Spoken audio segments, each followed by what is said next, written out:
ಎಲ್ಲ ನಮ್ಮ YouTube video ನೋಡುಗರಿಗೆ ನಮಸ್ಕಾರ. ಇವತ್ತು ನಾವು ಬೆಂಗಳೂರಲ್ಲಿ ಉತ್ತರ ಕರ್ನಾಟಕ ಶೈಲಿಯ ಊಟ ಮಾಡೋಕ್ಕೆ ನಮ್ಮ ಮನೆಯನ್ನವರು ನಾವು ಬಂದಿದ್ದೇವೆ. ನೋಡೋಣ ಟೇಸ್ಟ್ ಹೇಗಿರುತ್ತೆ ಅಂತ. ಹಾಂ ಸೂಪರ್ ಆಗಿದೆ. ಹಾಂ ನೋಡಿ ಚಟ್ನಿ ಪುಡಿ ಐತಲ್ಲ, ಈ ಚಟ್ನಿ ಪುಡಿಗೆ ನೀನು ಮೊಸರು ಸೇರಿಸ್ಕೊಂಡು ಯಾಕಂದ್ರೆ ನೀನು ಬರೋರ ಹುಬ್ಬಳ್ಳಿಯವ್ರು, ನೀವು ಬೆಳಗಾಂನವರು. ನನಗೆ ಈ ಥರ ತಿನ್ನಕ್ಕೆ ಭಾಳ ಇಷ್ಟ ಆಯ್ತದೆ. ಮೊಸರು ತಿನ್ನಕ್ಕೆ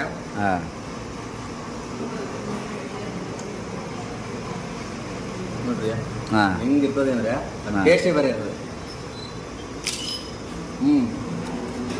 ಅದ್ರ ಬಗ್ಗೆ ಮಾತಾಡೋಂಗಿಲ್ಲ. ಓಕೆ, ಧನ್ಯವಾದ.